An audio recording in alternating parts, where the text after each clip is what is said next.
Hello, welcome to BonkTable. This is just another mass solo cast, and today I'm going to be talking about 100 Kingdoms. Similar to the vein to Apex Chinchilla, who talks about Wadroon. Apex did character rankings and kind of judging their warband and how they fit into Wadroon faction as his first couple videos. Myself, I made one video of it and didn't think it was very good, so I'm going to do what I know about 100 Kingdoms, and really know. I found 100 Kingdoms kind of weird to talk about as a faction, just because a lot of its power comes from list building. But there are a couple archetypes in the faction that people want to know about and how they work and what to do with them. So this discussion is going to be about cavalry. 100 Kingdoms is the jack of all trades faction, kind of have a tool for everything for the entire game in the faction, and it depends on if you brought that tool in your list to that game, and it'll help you. So like if you're going up against a lot of monsters and brutes, maybe grabbing some hunter cadre will help you. If you're going up against a lot of cheap infantry, maybe grabbing some Order of St. Lazarus, something with a bunch of other attacks, Steel Legion will do, like something that is pretty accurate and has a bunch of attacks. If your opponent is kind of running stuff that isn't very impactful punch-wise, but there's a lot of it, you could maybe bring some Anvils, Household Knights, Men-at-Arms, Ashen Dawn.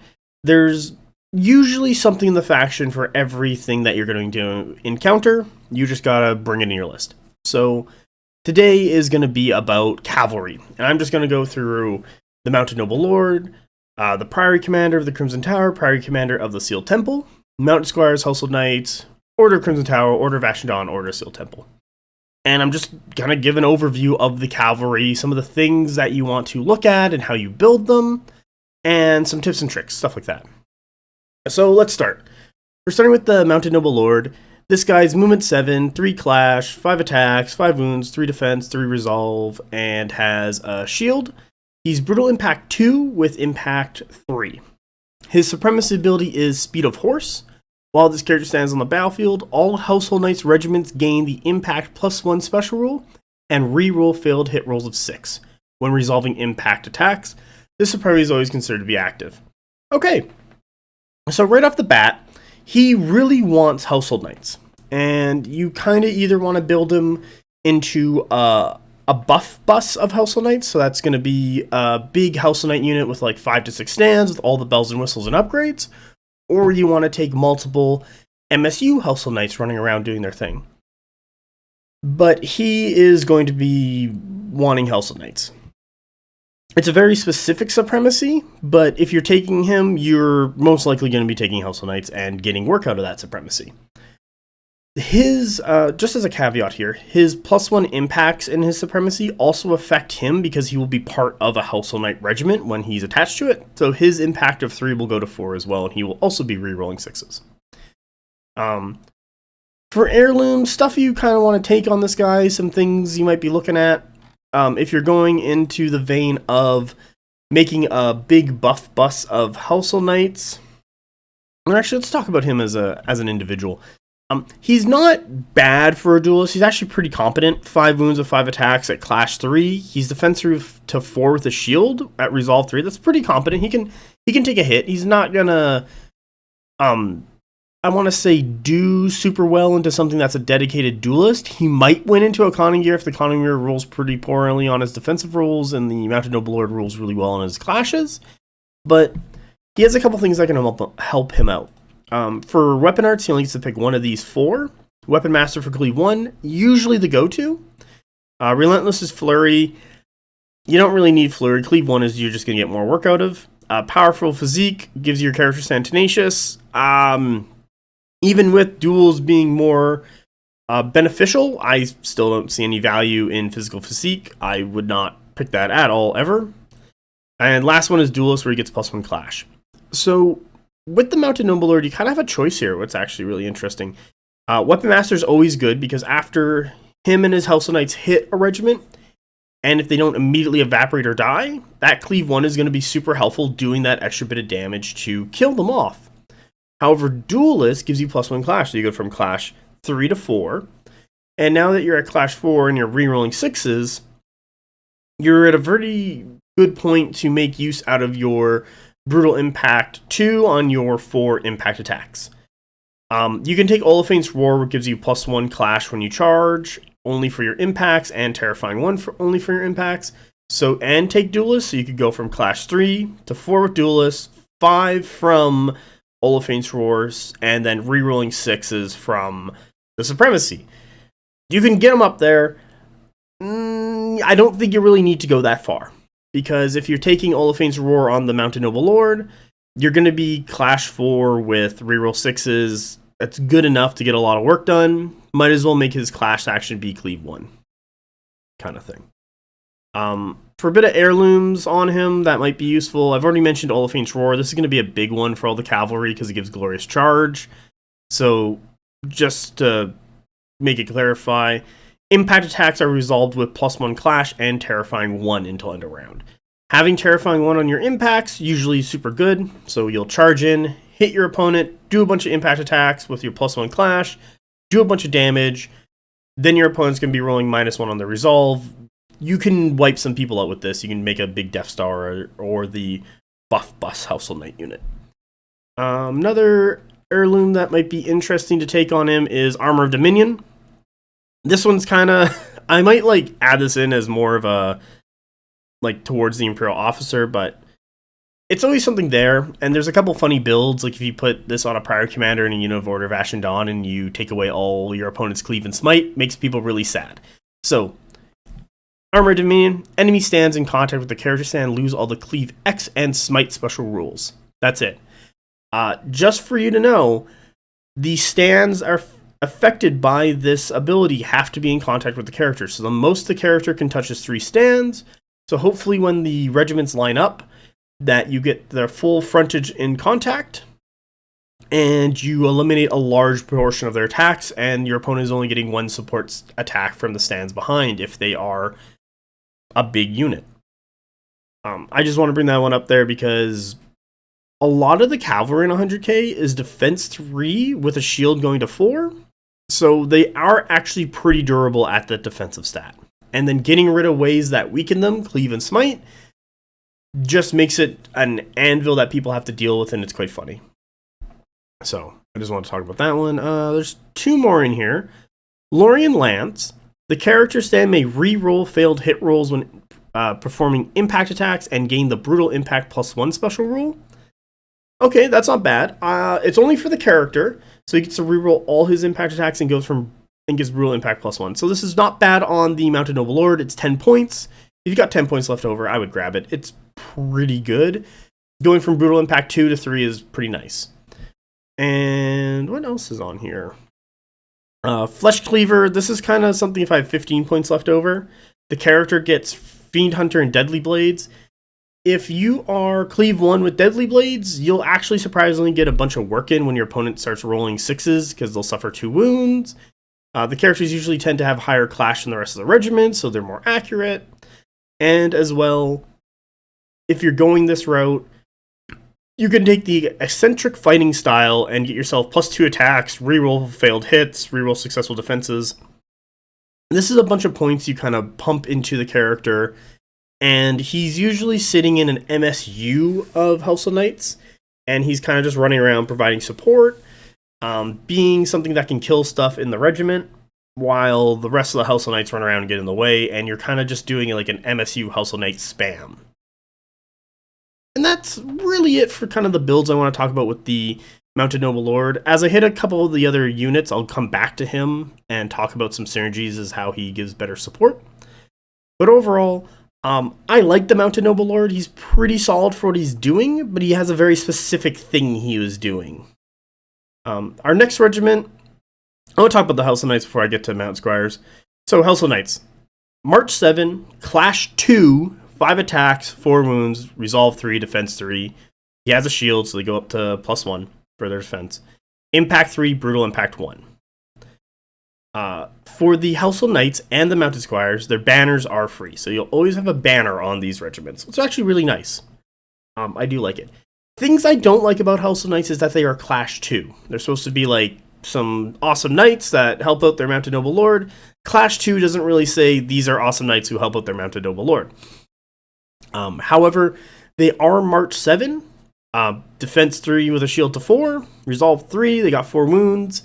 They're pretty good off the bat. Ejective chuds, so just sitting on zones. They're good anvils and just guys to get in the way to force your opponent to chew through. A lot of weaker stuff will bounce off of them. Something dedicated to kill will kill them, but they kind of put this spot where you'll get into fights with weaker stuff and they'll just sit there and just take hits to the face and be fine with it as you set yourself up. Having March 7 ejective chuds, because they are a medium regiment, is super nice. And it's one of the things in 100k that can really shoot up the board on turn 2 and get into a zone. So that's a really good thing I like about them. I describe Household Knights as the Legos of cavalry in 100k. And this is because you can build them in any way you want. So let's start going into some of the builds. So I've already talked about kind of their base stats.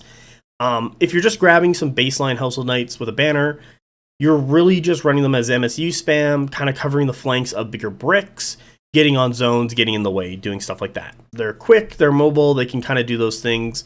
With 5 attacks on their Clash 2, they're inspiring to 3. They'll do enough damage to kind of hurt some stuff and maybe win a fight after a while. They're not going to wipe anything out immediately, I find, but you can. I've seen them charge into the side of something, do a bunch of impact damage, do a bunch of Clash damage, wipe out a thing, and be like, oh, sweet, they killed an MSU. Okay, cool. I've also seen them just get charged by something and just sit there for like 2 or 3 turns until they die. But that gives me plenty of time to set something up to kill whatever's killing them. We will go into their buff bust build, as I call it. So you put yourself in veterans, you veteran this unit, you take the officer of the tourney champion. Let's talk about this guy. This regiment adds +2 to its charge distance when performing a charge action. So that means their minimum charge distance will go from 7 to 9, and then plus your d6. They don't get to add that +2 when they march. They're still going to be March 7, and then their second march is going to be 8 inches with their banner. To veteran something, you need both the banner model and an officer model, and then you have to click the box, and it'll say, hey, veterans perk. You say, I want +1 clash or volley. I'm going to go +1 clash. However, that does double the point cost of your officer. So tourney champion is 25 points. Now he's 50 points. So it is a bit of a point boost up. But your Household Knights are now Clash 3. You take a Mounted Noble Lord who has taken the Heirloom Oliphant's Roar. So now they will be +1 Clash and Terrifying 1 on the charge. So that Clash 3 goes to 4. Because the Mounted Noble Lord has Speed of Horse, all your Household Knights will be rerolling 6s. So now your Clash 4 reroll 6s on 4 impacts per guy at Brutal Impact 1. Let's say you take 5 of these things, plus the Mounted Noble Lord, so there's 6 of them. You'll see these in like older videos I have on the YouTube channel, what I tended to do, and it was kind of like a Death Star build. And the last thing you can do is you go into Masteries on the Mounted Noble Lord, and you take Tip of the Lance. This is a 35-point mastery. The cavalry regiment this character's hand is currently attached to gains the Wedge special rule. So that gives you Cleave +1. So something I forget is that the Mounted Noble Lord is Cleave 1 from Weapon Master, and Tip of the Lance, after they have made a successful charge, will now be Cleave +1, so he will go to Cleave 2. All the Household Knights in that regiment will go to Cleave 1, and all of them have 5 attacks. So you'll actually do a bunch of damage on the Clash after you do a bunch of damage on your impacts. For some quick math, let's see here. Let's say there was, 6 of them? Yeah, so 6 times 4. So it's 24 Clash 4, reroll 6 attacks with Brutal Impact. So 20 of them will be Brutal Impact 1. The last 4 will be Brutal Impact 2.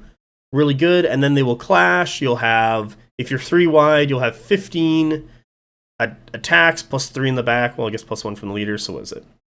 10, 1, 2, 3, 13, 14, 1 from the leader. For your Household Knights at Cleave 1, and they will be Clash 4. And then you will have your character who will be also Clash 4, but he'll be Cleave 2. And you can just get a ton of work done with this. So you can build them really small, you can build them really big. I like how much flexibility the Household Knights have for 100 kingdoms, and that's one of the really things. It's one of the really big things I like about this regiment in the faction, because you can just do a lot. And also on top of that, they're medium, so they score. They're out pretty early. It's easier to pick. Like on turn 3, you can roll 4 downs and get them on. Like it's a pretty solid unit. Next, we get the Mounted Squires. This is another unit that can become a veteran. They also get their banner for free, and their officer is the Princeps, or sorry, not the Princeps, the Court Palatine. Wow, who gives them always inspire while this the regiment and currently attached character stat always counts as having the inspired special rule. Sweet. Their stats are March 9, Clash 2, 4 attacks, 4 runes, Resolve 2, Defense 2, but has a shield for Defense 3. They all have Impact 1, but they are opportunists. So, and this is a light regiment. So what's going on here? So these guys are going to be rocketing up the table 19 inches turn 1. Not all the time, because sometimes you don't want to get shot right immediately, because you're just shooting up 19 inches. Their Clash 2 kind of sucks, but they do have opportunists. They do have the Court Palatine. I think she's 20 points. No, she's 10 points. Damn. So very cheap for always inspire. So you're always going to be Clash 3. You can easily veterans them for 10 more points to get to +1 Clash. So it's not very hard. And then at that point, you're Clash 3 and always inspired to 4. 4 attacks each. If you get into the flank or the back to trigger opportunists, you're re-rolling all your failed hits. You're March 9, so you can actually long bomb a lot of charges. You're not very durable at Defense 2 with a shield and Resolve 2, but because you can go from very far away and quickly close the distance and get to somebody, usually hit first. I like to put the veterans on these guys and get them to that Clash 4, because now it makes them a threat to people and people will go and deal with them. And so I kind of just run them around the sides, looking for opportunities to hit weaker things. So Mounted Squires are looking to kill lights. Mounted Squires are looking to get into the flanks of mediums. They're not really killing heavies. They may get in the way and be annoying. They're a great engagement line setter, so they're going to run up the table, set the line of engagement. They also push your reinforcement line super far forward, what's really nice, if you want to start pulling stuff in from the side. I've done that before, combining them with Sealed Temple, where you run the Mounted Squire super far forward, Sealed Temple come in from the side, march up, Fluid Reform into his own, score it. Works really well. I like Mounted Squires for that fast skirmishing cavalry. That's kind of what they're doing. They're never going to win a straight up fight. You always want to just position them and push them around, look for easy kills, make your opponent scared of them because they can do some work, and just try and get them to the back. If they can get into the back end of your opponent, you can swing around and do a ton of damage. Them staying alive longer is one of those things that just kind of prints money. So with our next warband, we're going to the Prior Commander Crimson Tower. This guy is March 8, Clash 4, 6 attacks, 6 wounds, Resolve 4, Defense 4. He's Impact 4, Brutal Impact 2, Terrifying 1. His supremacy is the First Blessing. Once per battle, every regiment in the Prior Commander's warband gains Blessed for this round. Regiments that already have Blessed special rule gain +1 to their attack or Harden +1. The only thing that's ever going to get the Harden +1 or +1 attack is the Order of Ashen Dawn, because how this works is that the supremacy is declared at the end of the supremacy phase after dice rolls have been cast. You then say which regiment are going to be getting the +1 attack or the Harden 1 rule. And you haven't been able to Theus Priest buff someone else, so because you haven't drawn their card yet. So it's really only the Ashen Dawn are getting this bonus. His stat line's actually pretty solid. He can do some really good fighting. 6 wounds is really good. Defense 4, Resolve 4. This is a really good tanky stat line to do for dueling. Clash 4 is really good. This guy will do some serious work. For impacts, being Clash 4 with 4 in them and Brutal Impact 2, you're going to get a lot of work done with this. Really great. The Prior Commander of Crimson Tower, I really build one of two ways. Either he is a Warlord and he has no upgrades, or he's a Warlord with Hall of Fates 4. That's the only really two ways I build this guy. And the reason for that is I am either taking a bunch of MSUs of Crimson Tower, or I am taking another buff bus of Crimson Tower, because I'm doing the same thing that I was doing with the House of Knights with this big hammer unit, but instead of it being House of Knights, I'm making a Crimson Tower. So That's really it. He's pretty good on the dueling front. Not going to win any awards, but he's no slouch in combat either. He'll kill some wizards, he'll kill some support characters, he'll kill some bottom end duelists as well. Dude doesn't mess around. So let's go into his warband. So Order of the Crimson Tower. This is a heavy shock cav regiment. So March 7, Clash 3, 5 attacks, 5 wounds, Resolve 4, Defense 3 with a shield going up to 4. It's actually a pretty good defensive stat line. Having 5 wounds keeps you alive longer than you think. It's actually keeps a stand around from chip damage, from shooting, keeps a stand around from just engagement damage. Their Resolve 4 and Defense 3 with a shield keeps them pretty good against a lot of attacks that don't have Cleave or Smite or something. Stuff that's going for them is Brutal Impact 2. They have 4 impact attacks. They're Terrifying 1 base. And they also have Wedge, so if they make a successful charge, they will have Cleave 1. Yeah, it says this regiment gains Cleave +1 until end of round. So that will, I believe that does affect the character. 5 attacks is also really good. Things that I find are not that great with them is that their additional stand cost is 80 each. What's very high. They're pretty expensive at 200 points for what they're doing.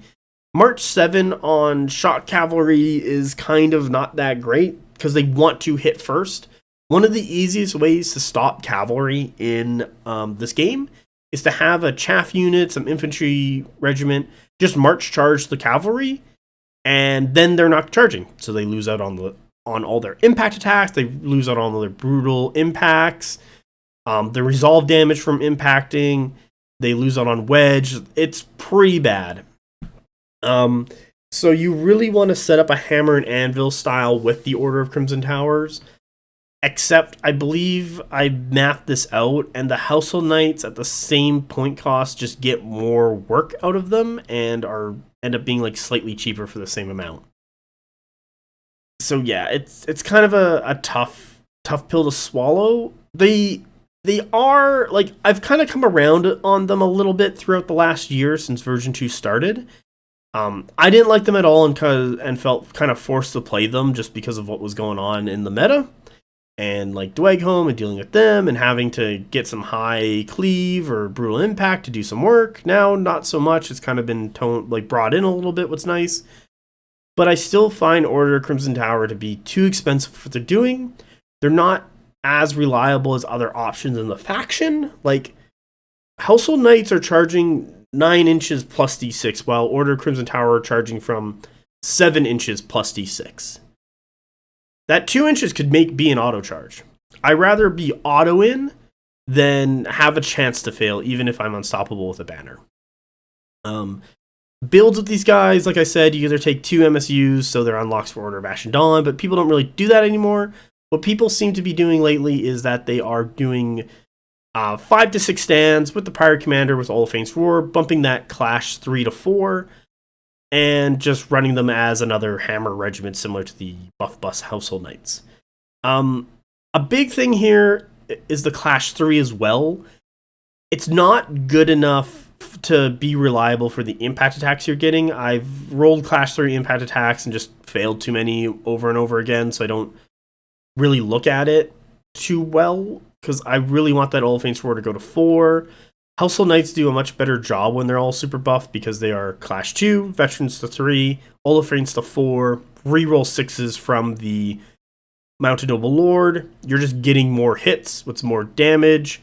Brutal Impact 1 compared to Brutal Impact 2. There is for sure a difference there. But if you're not landing hits, your Brutal Impact 2 doesn't mean anything. It's kind of what the problem is. And they're a little...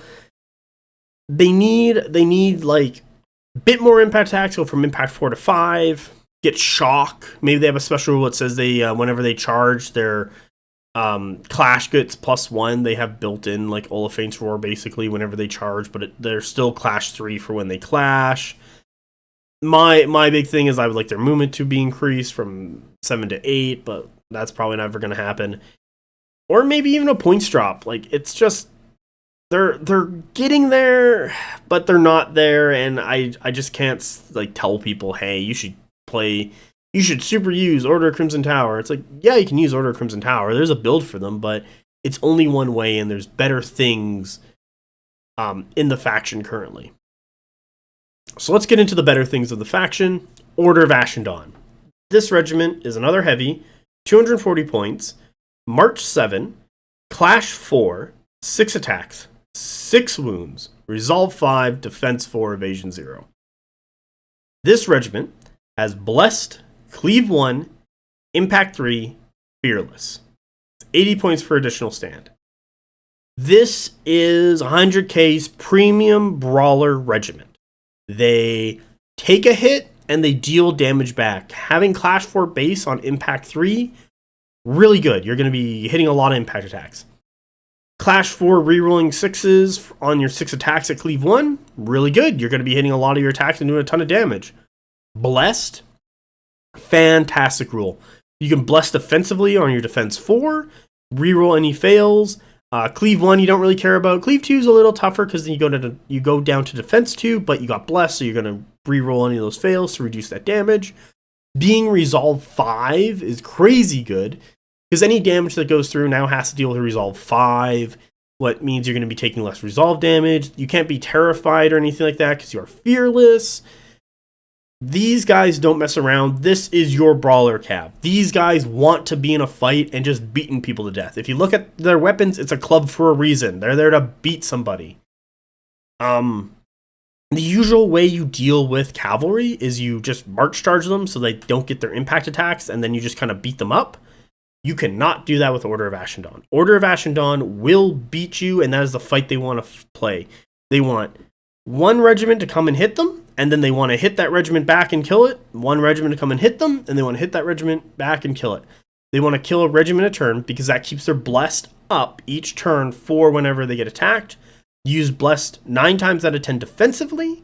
The times I do use it offensively is my Order of Ashendon are usually my last card. There's no follow-up that my Order of Ashendon are going to be dealing with. So stuff like that. Because you want to keep them safe, and if you're playing more defensively with them and using their abilities defensively wise, they'll just take less damage, and you can just keep pushing with them with their just high attacks, high clash, and their cleave 1. Do a ton of work. This is the premium anvil. This is the premium brawler in 100k. These guys do not mess around. So how do you deal with them? For your opponents, you want to use magic, shooting, or ganging up on them with multiple regiments in the same round. What I mean like that is that you have something that's cleave 1, something that's cleave 2. The cleave 1 thing runs up and stabs them a bunch. Cleave 2 thing runs up and stabs them a bunch. You want them to lose their blessed early so you can get some damage in. They can't bless magic or shooting. So if you have something like Bow Chosen who have piercing shot, strip all their defense away. If you roll 1, do a bunch of damage. Tempest Sorcerer just firing off his fireballs at AP2. Bless can't affect that. So there are ways around Order of Ashendon.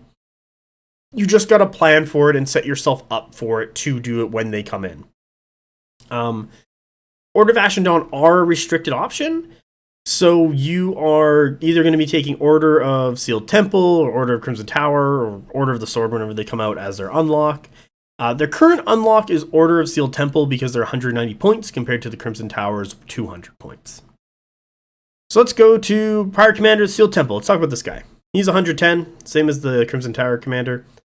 March 8, Clash 4, 6 attacks, 6 wounds, Resolve 4, Defense 4. Sweet. What's he got for special rules? Same supremacy ability as the Prior Commander of the Crimson Tower. He's got 5 impact attacks. Oh, that's pretty good. Clash 4, really nice.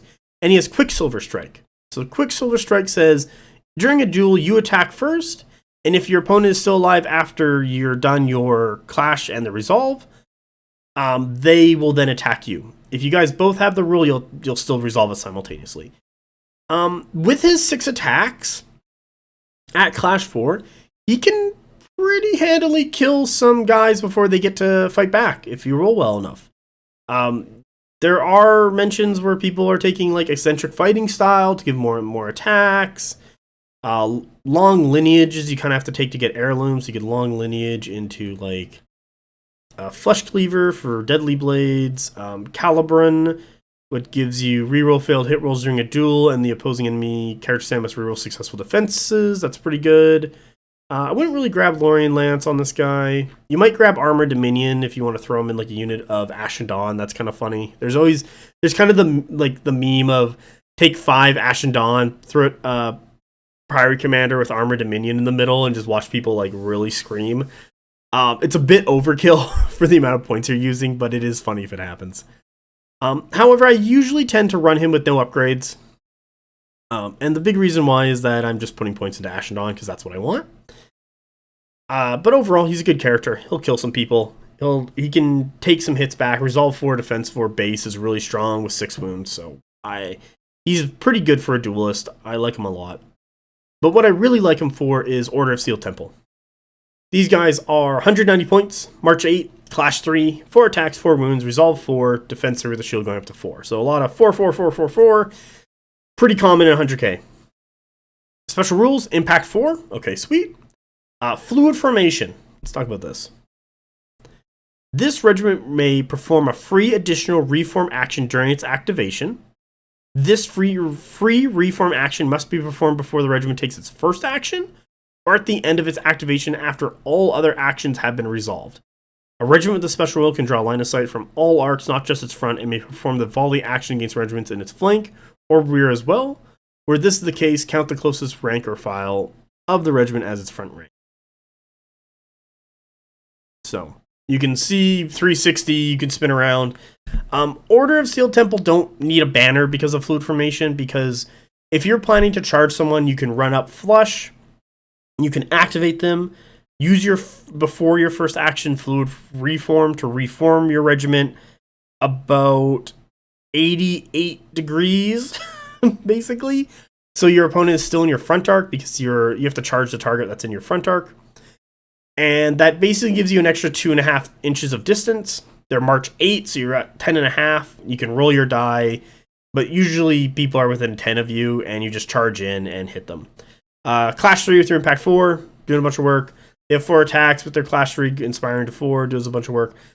They're great to kill lights with. They're great to get into a fight with mediums. Because of the defensive stat of 3 with a shield and Resolve 4, they can just kind of take hits on the chin, just like Household Knights.